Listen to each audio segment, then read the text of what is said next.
questions from last time?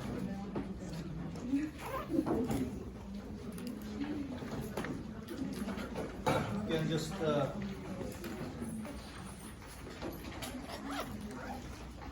be clear, all the way through those slides, or 4 slides. Should we get this? Take good notes for now, put it away till after what you present too. But starting on the slide that says nervous system function, nerve impulses, the action potential. Those 4 slides, boom, boom, boom, boom, boom, ending with the action potential. You only have to know those 3 things that I said on Tuesday. The membrane potential is -7 millivolts on the inside. The resting membrane potential is powered by ATP with sodium potassium pumps pumping 3 sodiums out, 2 potassiums in. And that the action potential is a depolarization wave. Everybody got that? Starting on threshold level, so this is the last slide here that you have to know the 3 things. Then starting from here, on threshold level, you have to know things on the slide. Okay? Y'all got that? So if you know about threshold level, you have to know about all or nothing.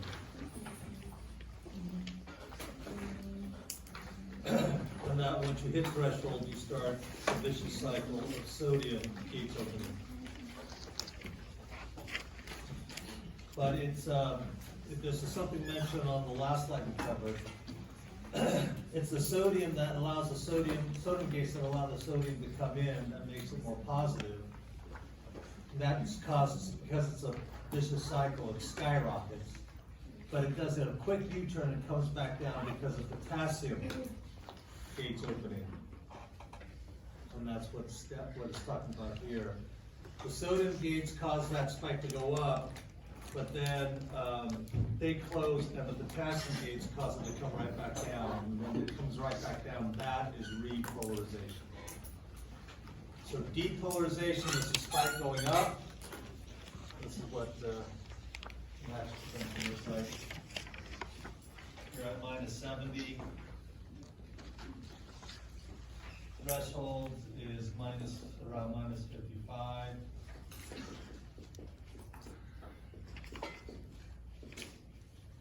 You get enough excitatory signals, then it hits threshold.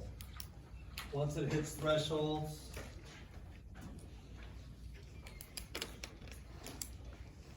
boom. This is depolarization. It goes all the way up to +30.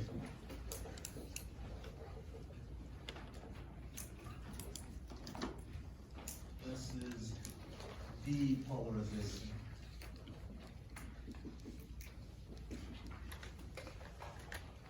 Because this is polarized.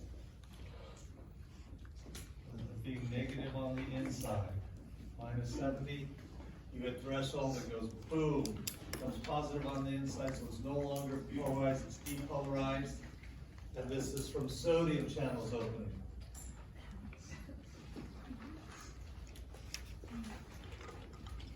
This, boom, is repolarization.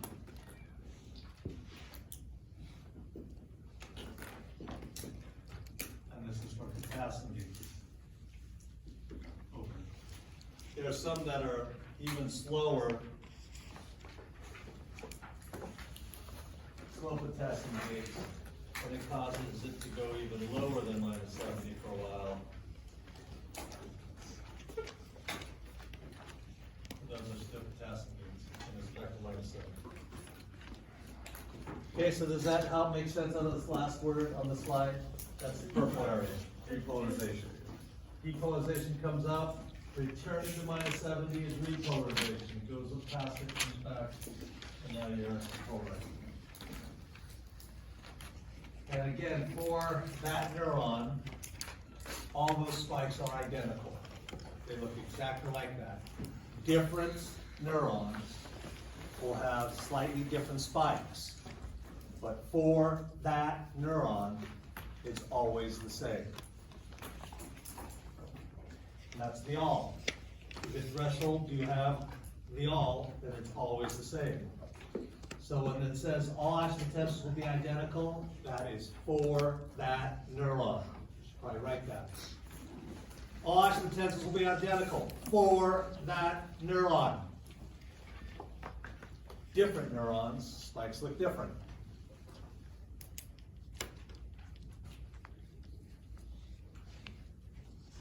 All right.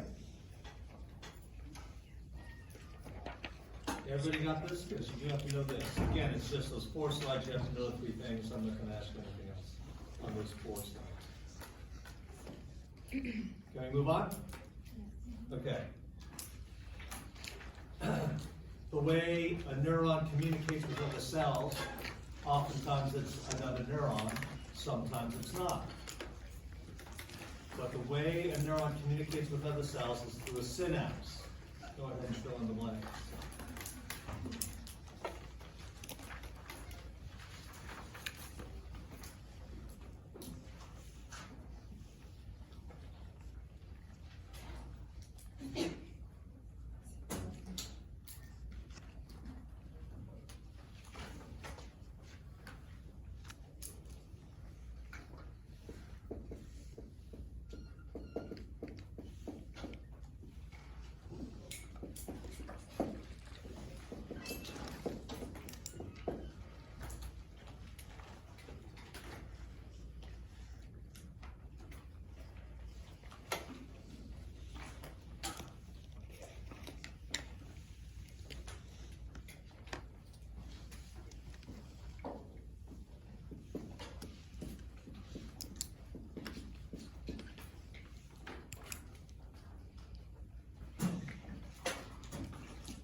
Okay, we need some sequential thinking here.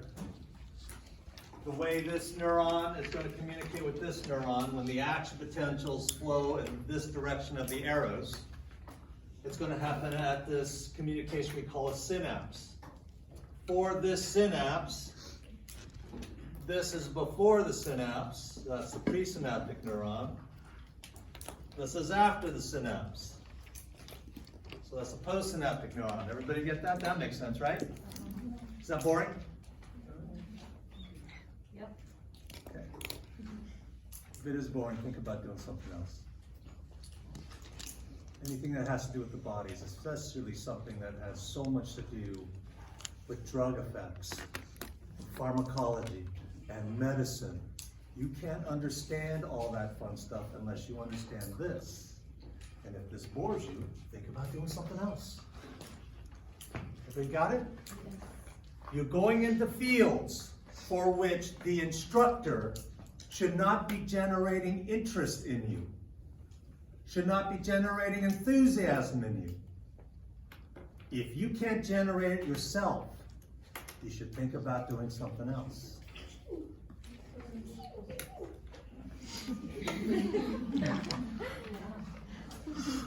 Sounds like an ambulance. All right. So, but these terms, pre and post, are for this synapse. For example, there could be a synapse here. You following me? In which case the blue one would be the presynaptic neuron. But it would be for this synapse. These terms are specific for this synapse. Does this make sense? Is it only on the end where it turns back into? Well, at this synapse, this is before, this is after. At this synapse, the blue one would be before. Right, so meaning like only at the, are those, the fingers? Is it only at the fingers or is it the whole length of it? It is at the axon terminal and the receptors on these dendrites in this case. But the whole red thing is a presynaptic neuron for this synapse. The whole blue one is the postsynaptic neuron, but it's for this synapse. It's not just the fingers. That's why I use the colors. but it's specific for this synapse. If I drew another neuron right here, this synapse, the blue, would be the presynaptic neuron, the whole blue. But we are talking about specifically this synapse. Does everybody get these terms? So, and then over there on the far right is blowing it up, where you see the presynaptic axon terminal having synaptic vesicles filled with neurotransmitters. I abbreviated it NT. And there's just listed 5. There's like 30 known neurotransmitters, so a whole bunch. Now, when the action potential reaches the axon terminal, there's an influx of calcium ion that triggers exocytosis. You guys remember exocytosis? It spits out the neurotransmitters into the synaptic cleft. Neurons never touch. They get really close together, but they don't touch, and the gap between them is called the synaptic cleft. It's got to diffuse across the synaptic cleft and bind to neurotransmitter receptors on the postsynaptic cell. Now in this case it's a neuron, but on lecture exam 2 that you're studying for, we've actually seen this, haven't we? What is the neurotransmitter that you need to know for the sliding filament model? Acetylcholine. And what is the name of the axon terminal in that essay? Neuromuscular junction. It's the motor end plate. And remember, the sarcolemma has acetylcholine receptors on it. So in that synapse, that is a synapse, the postsynaptic cell is a skeletal muscle fiber. It's the sarcolemma with acetylcholine receptors on the sarcolemma. Everybody got it? So it doesn't have to be necessarily a postsynaptic neuron. It can be a postsynaptic cell, like a postsynaptic skeletal muscle fiber. When it's a postsynaptic cell, do they touch them? Nope, it never touches. Okay? Any questions? So now we're going to go and talk about nerve cell endings. And you have to notice that if it's a motor neuron, or in this case, an interneuron communicating with other neurons, the axon ending is the axon terminal. So for motor neurons and interneurons, the end of the nerve cell ending, is an axon terminal.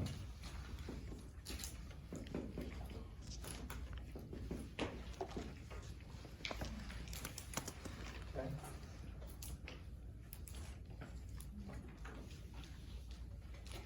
All right, I'll give you one other example here that's relevant for you. When you make your brain remember more,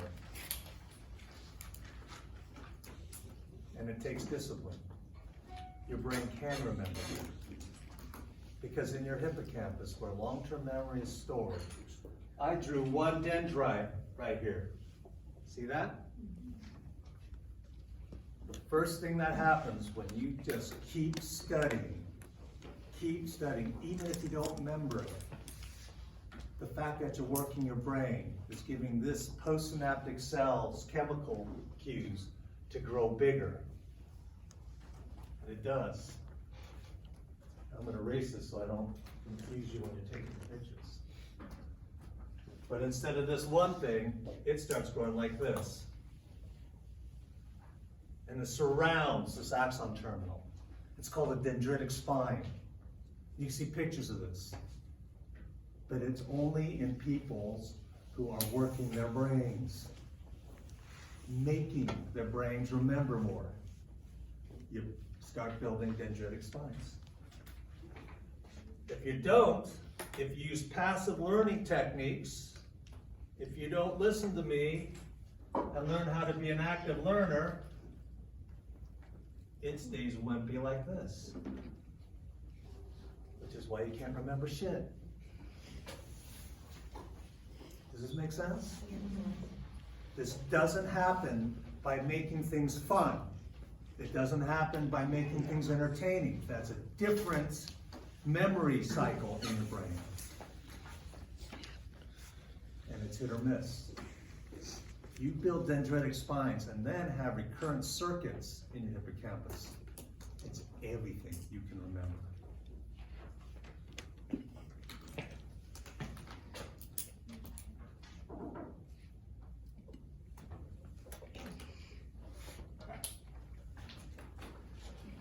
All right, but on the sensory side, we're going to be looking at receptors.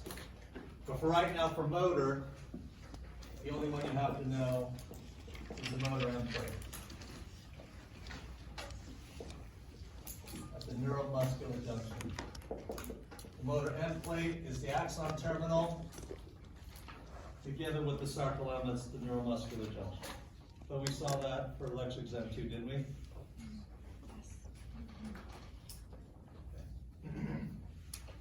When we're talking about sensory, we're talking about various receptors. And some of these we covered in the skin already. That's what it's saying here on the integument. One thing that we did not cover is free nerve endings.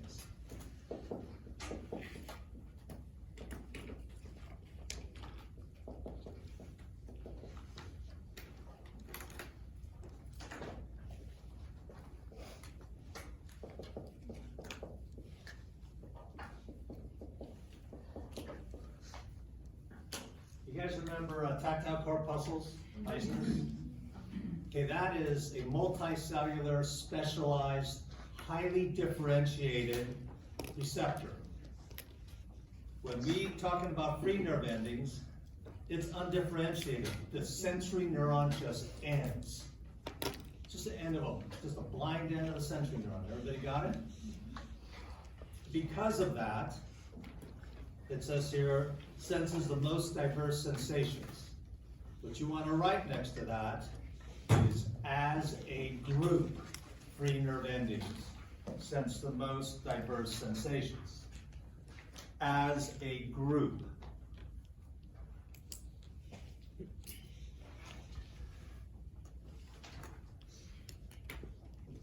Including temperature changes. They're the thermoreceptors. Fine touch. They are also can sense the chemicals that are released when you have tissue damage.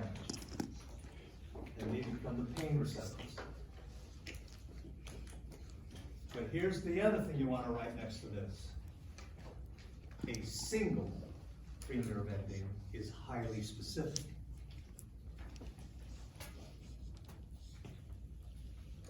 The ones that are for tactile sensation can't sense temperature change, can't sense pain. It's so specific that the ones that are thermoreceptors for heat can't sense cold. They can only sense heat. That's how specific a single free nerve ending is. But as a group, they can sense the widest range of stimuli. Okay? They are the most superficial receptors in your skin. So we talked about the tactile corpuscles being right up against the basement membrane, right at the tip of the dermal papillae. Does that ring a bell? Yes. These are even more superficial than this, or than those. They will actually penetrate the basement membrane and go up into the epidermis. There's a little sketch of that there. But I will tell you, when I first started teaching this class, I noticed that they were teaching that the epidermis had no feeling because there's no nerve innervation. New guy faculty, didn't say anything the first semester. But I didn't teach it that way. I just kept my mouth shut. Second semester, I said to the faculty, did you guys ever get a paper cut that doesn't bleed, still hurts like hell? That's showing you. If it doesn't bleed, you didn't break the basement membrane, you're in the epidermis. Why the heck is it hurting so bad? And that's because free nerve endings penetrate the basement membrane and go into the epidermis. Again, A lot of the stuff I teach you in anatomy and physiology is about you. Convert the experience of being human, and you know a lot of stuff that you might not want to ever read in a textbook, but you know a lot of stuff. If you've had a paper cut that didn't bleed and still hurt like hell, you know the epidermis has sensation. Okay? They changed it the second semester I was here. You have some free nerve endings that will hook up with other structures. They are separate cells of the receptor. So they're still classified under free nerve endings, but free nerve endings can wrap around hair follicles in what's called the root hair plexus, or hook up with other different cells, Merkel cells. But they're still considered free nerve endings because those are separate structures.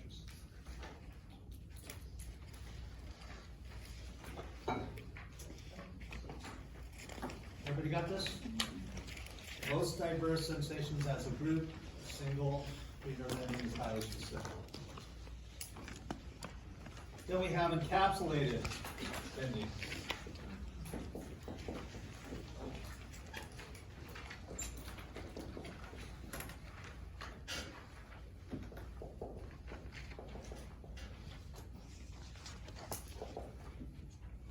A is free nerve endings. This is encapsulated endings, which includes the tactile corpuscles.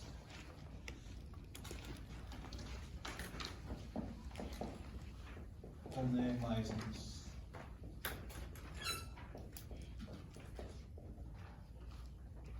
Because they are located just on the other side of the basement membrane, at the tips of the dermal papillae. This is for light touch. So even though the free nerve endings in your skin go into the epidermis, or B, encapsulated endings, these are the most superficial. Okay.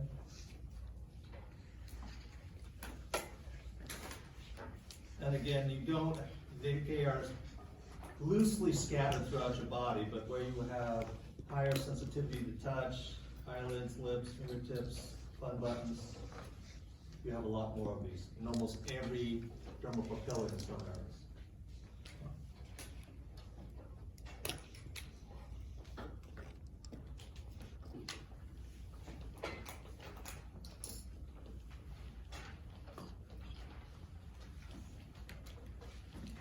We also saw this in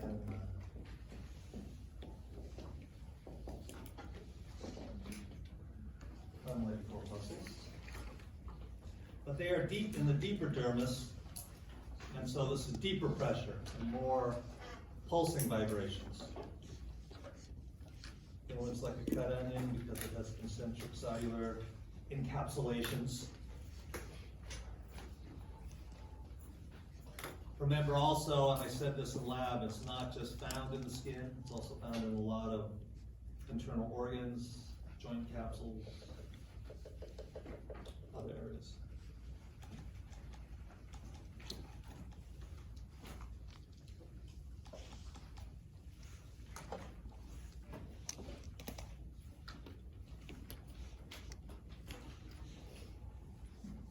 Okay. We got this?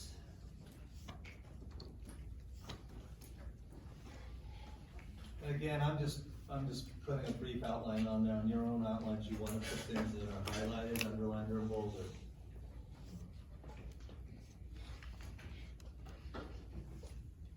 And bulbs. Used to be called bulbs of Krauss.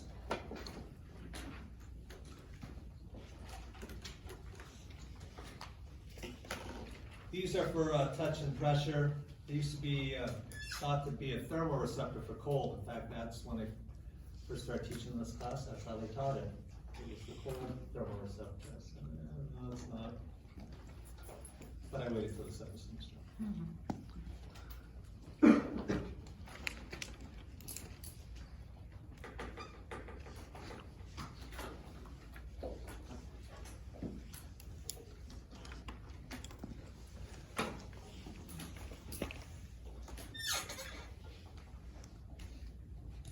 again, scattered throughout your body. In places where you're more sensitive, you just have more of these. Places where you want to have fine tactile sensitivity, you'll have not only more of the receptors, you'll have more of the different kinds of receptors, so that you can have a fuller sensitivity. For example, the bulbous corpuscle is a stretch receptor.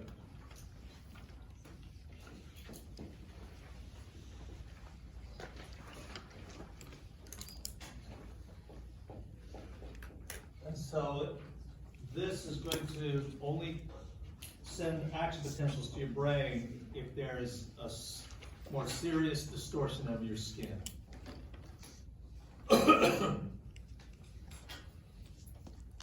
Because again, your brains feel nothing. It is only getting action potentials from these sensory neurons.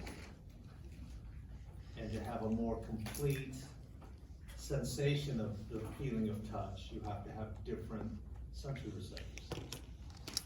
And if you have someone giving you an Indian burn on your forearm, ever do that as a kid? You're going to trigger the bulbous corpuscles from that distortion. Everybody got it? Because that feels different, don't it? When you get someone does that to your forearm versus other touches on your forearm. That's the only way your brain knows it. Because your brains feel nothing. They are only receiving action potentials from sensory receptors. And then it's got to generate an illusion for fitting it into your brain. Even that's an illusion.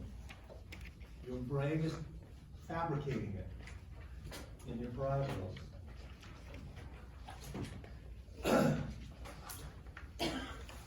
All right. These are all the skin and organs. But there are other sensory receptors that would be classified together as what we call proprioceptors. So let's talk about those. Muscle spindles.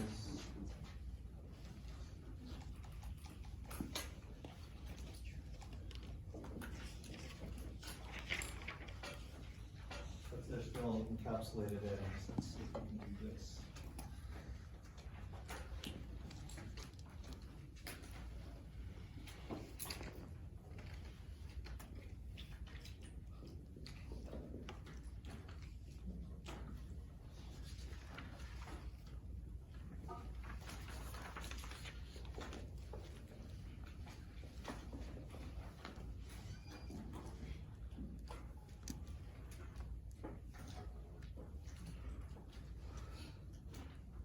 Here, the encapsulated ending includes non-contractile muscle fibers we call intrafusal fibers.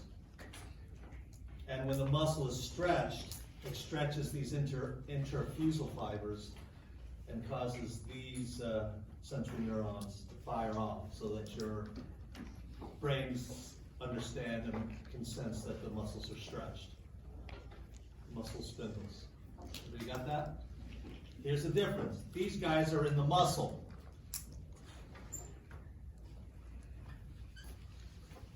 Within the muscle itself. Okay? These guys are in the tendons.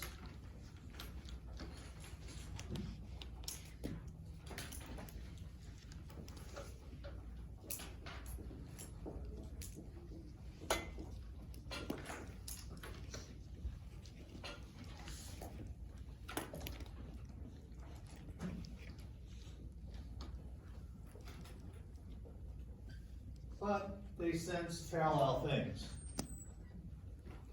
If the muscle is having tension in it, it's going to put tension in the tendons. And then these sense that.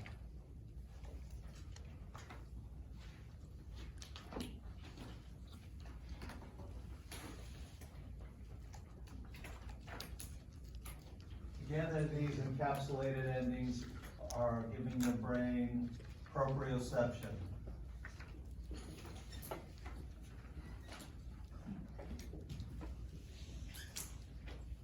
In They're not the only proprioceptors, but they're the only ones that I'll put in electroexemplar.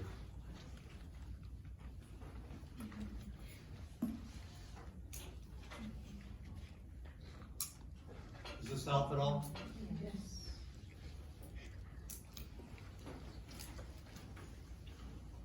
Do you guys know what proprioception is?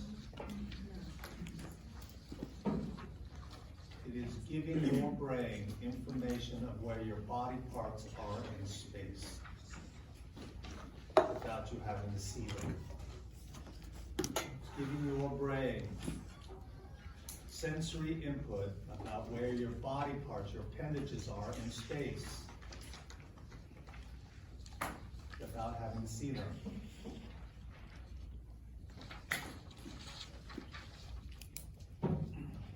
I'll bring up this example when I talk about the brain and the cerebellum. Does anybody here golf?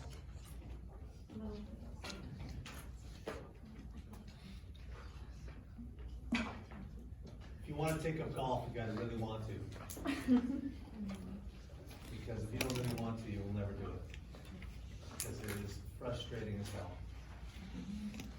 But, and you get lessons, golf lessons, the only way you can pull off a golf swing is if you have plenty of proprioception. That's the only way you can correct your stance, and correct what you're doing.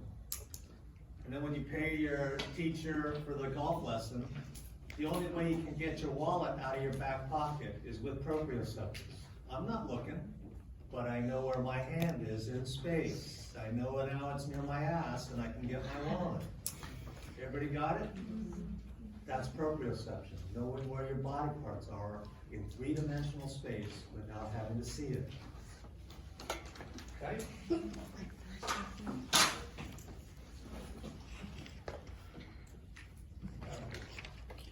Now let's talk about classifying receptors, and there's a couple of different ways of doing it. One is stimulus origin. Where does the stimulus come from? So I just loosely named it by location. Where does the stimulus, this slide is about where does the stimulus come from? If the stimulus is coming from the outside world, they're called exteroceptors. So vision, sense of smell, and even these guys here, tactile receptors in your skin, are exteroceptors. They're giving you information that's coming in from the outside world. Everybody got it? You have those that are giving you information from the inside world of your body. Interoceptors. A lot of this is the autonomic sensory. You guys remember when I asked you, can you give me an example of autonomic sensory, and you couldn't? Because you're not conscious of it. But these interoceptors are the ones that are giving your brain information about your pH, your oxygen level, partial pressure of CO2, blood glucose. All that's about is what's happening inside your body, correct? Interoceptors. But then if you think about it in that way, where do proprioceptors match up? Because it's about your body parts inside the world, but where is it in three-dimensional space in the outside world? So you have to have it a third category just for proprioceptors, because they don't really fit either.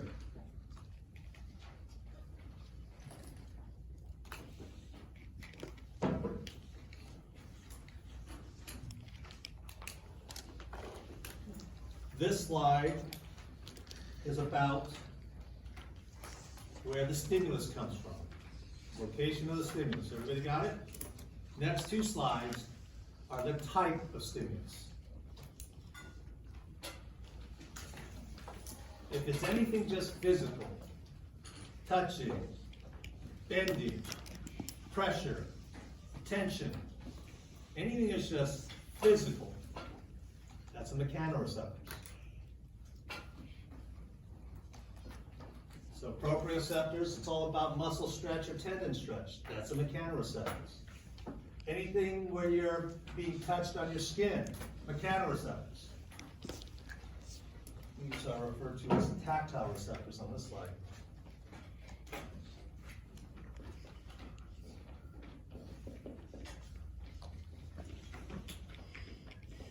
These are all mechanoreceptors.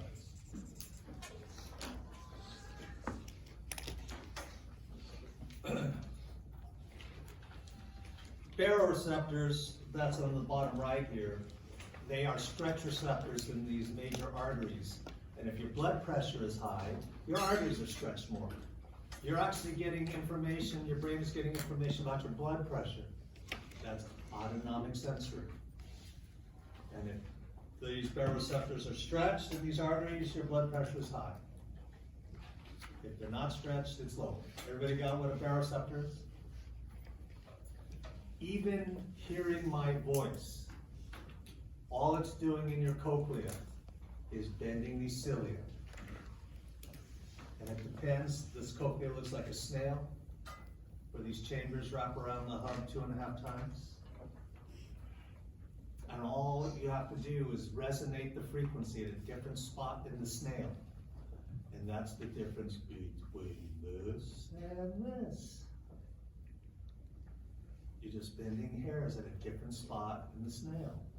If you're just bending cilia, it's a mechanoreceptor. All the receptors in your inner ear are just mechanoreceptors. I would add that to the list of italicized word. Inner ear. All the receptors in your inner ear. Mechanoreceptors. You're just bending cilia. Free nerve endings are the thermoreceptors.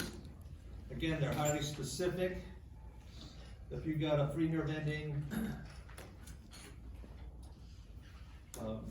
thermoreceptor for hot, it can only sense hot. So that's why it says it can either sense hot or cold, but not both.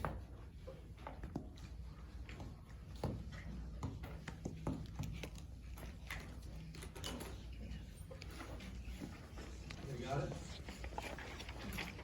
Okay, you want me to give you an example about how your brains feel nothing and when it receives action potentials? Because we do this exercise in physiology. There's 3 bowls of water. In the middle is room temperature. On one side is pretty warm water. On the other side is pretty cold water. You following me? These receptors are more sensitive to changes in temperature than the temperature itself. And that's why when you get into the hot tub, it's only hot as you're getting in. Once you've been in the hot tub 5 seconds, it's not changing anymore, and it feels less hot. They're more sensitive to changes in temperature than the temperature itself. Your brain feels nothing. It is only receiving action potentials, and then you're generating an illusion. Your whole experience as a human being is a brain-generated illusion. Do you guys get that? Lecture exam 3 will be easier if you understand that. Your entire existence as a human being is a brain. You think you see me? You do not see me. Action potentials are going to your occipital lobes, at the very far back of your brain, and your brain only knows one thing to do when it receives action potentials back there, and that is to generate an illusion of an image. How do I know? Because I played sports, and I've been poked in the eye, and I see stars. Ain't no stars there. You think you hear my voice? You do not hear my voice. There's some cilia in your cochlea that get bent, and it's going to result in action potentials going to your temporal lobes. And when temporal lobes receive action potentials, it can only do one thing with it. And that is generate an illusion, a sound. You do not hear me. How do I know? Because Smoking Guns plays loud. We play at about 120 decibels. And when you go to your car in the quiet parking lot, you're going to hear a...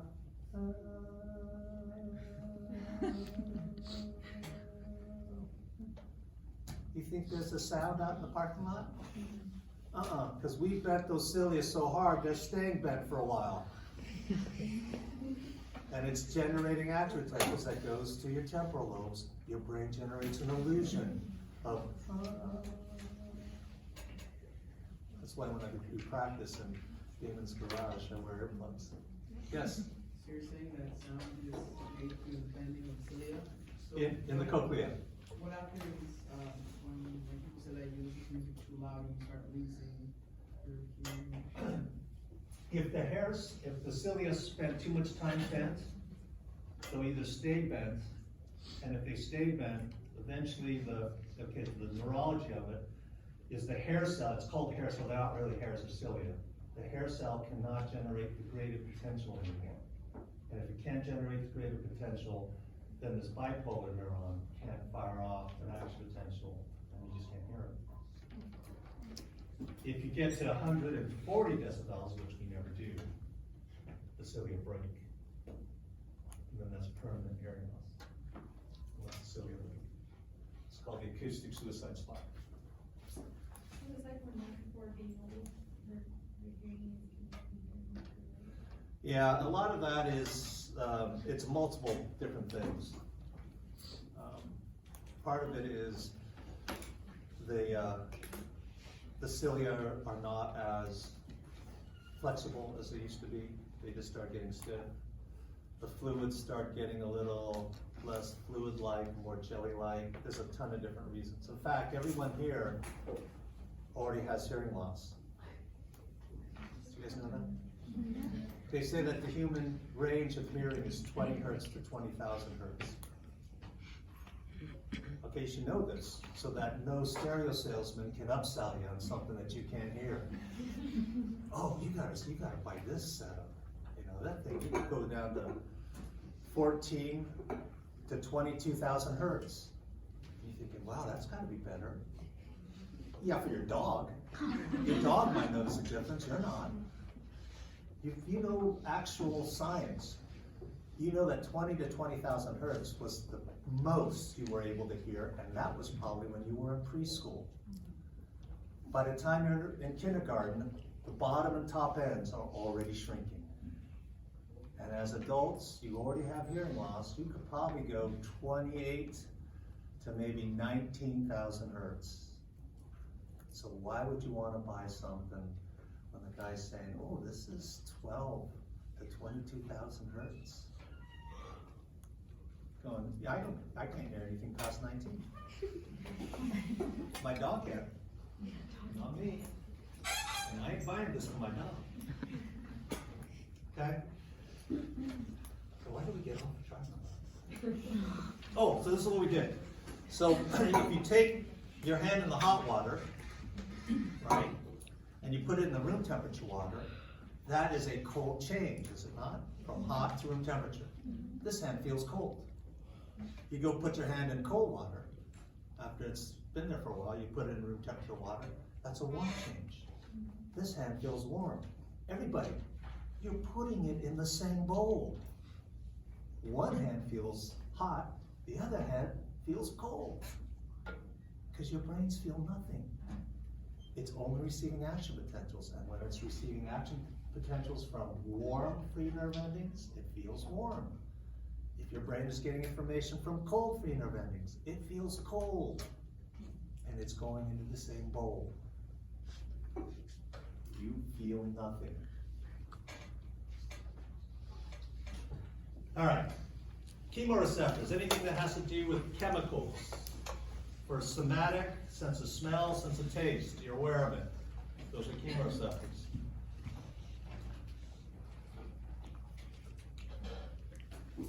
Maybe next to those two, you should write those interoceptors, because those things you're not aware of, but those are all chemoreceptors. pH, blood glucose, calcium ion concentrations. Your brain is getting a ton of information from inside your body, interoceptors, you're not aware of, but those are chemoreceptors. Photoreceptors, those are just the rods and cones in your retina. They're the only ones that are sensitive to light.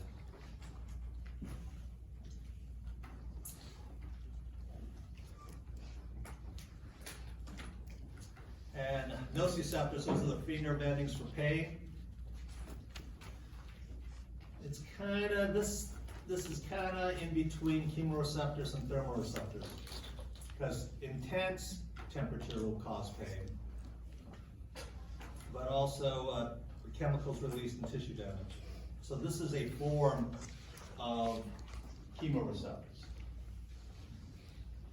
So if you look at those 5 bullets, and if you understand that nociceptors are like chemoreceptors, there's really only 4 bullets. The only one free nerve endings are not involved in is light. Free nerve endings are in all the other bullets. That's what it means by they can sense the most diverse sensations. Everybody got it? The most diverse types of stimulus. All of them, except for light.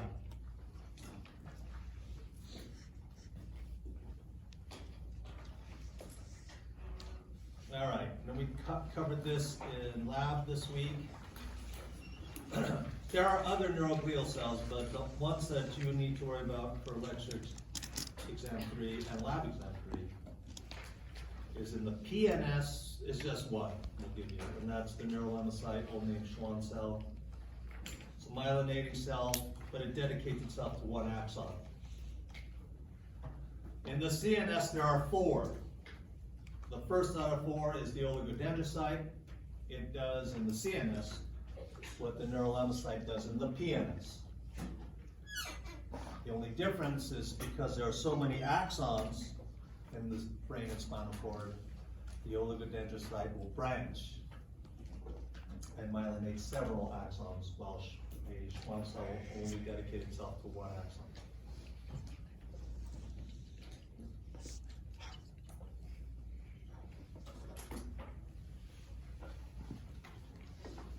So there's 5 altogether. 1 in the PNS, 4 in the CNS. The oligodendrocyte is first. And you can see it on the bottom left because you can see the neurofibril nodes, the gaps between the myelin sheaths. Astrocytes. The second one in the CNS. It is all about the blood-brain barrier. So if you see a picture of neuroglial cells and it's covering capillaries, it's got to be astrocytes. And astrocytes are the most common out of the 4.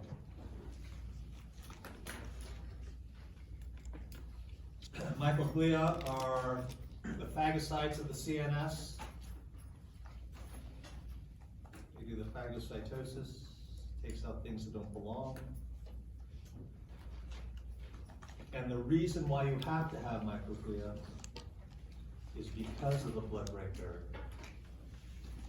In the rest of your body, outside the CNS, your white blood cells squeeze out of blood vessels to be the phagocytes. Well, the white blood cells can't get through the blood-brain barrier. That's why you gotta have microglia. Does that make sense? Any questions? But check this out, you guys remember the 4 tissue types? White blood cells is tissue type number 2. Microglia is tissue type number 4. But the genes for microglia, that what the white blood cells use from tissue type number 2, still turn on. And they do the exact same thing that connective tissue cell does, even though they're nervous tissue, because they still have the genes for it. And the last one, the 4th and last one, is ependymal cells. And ependymal cells are all about cerebral spinal fluid, CSF. When we get to the brain, the CSF tracing is one of the possible essays for lecture 3. But ependymal cells make CSF, they monitor CSF, and they circulate it with cilia. So whenever you see a spot that has CSF, like in the central canal of your spinal cord, it's lined with ependymal cells. Okay, any questions?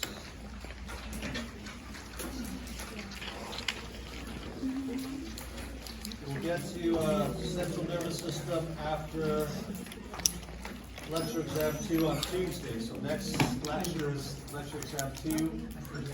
Same thing as last time.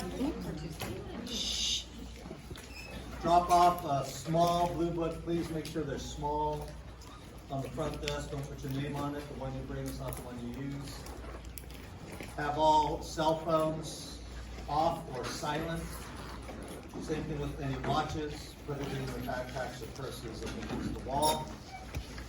And make sure, except for the first 2 rows, there's an empty seat next to you. Okay? I will see you on Tuesday.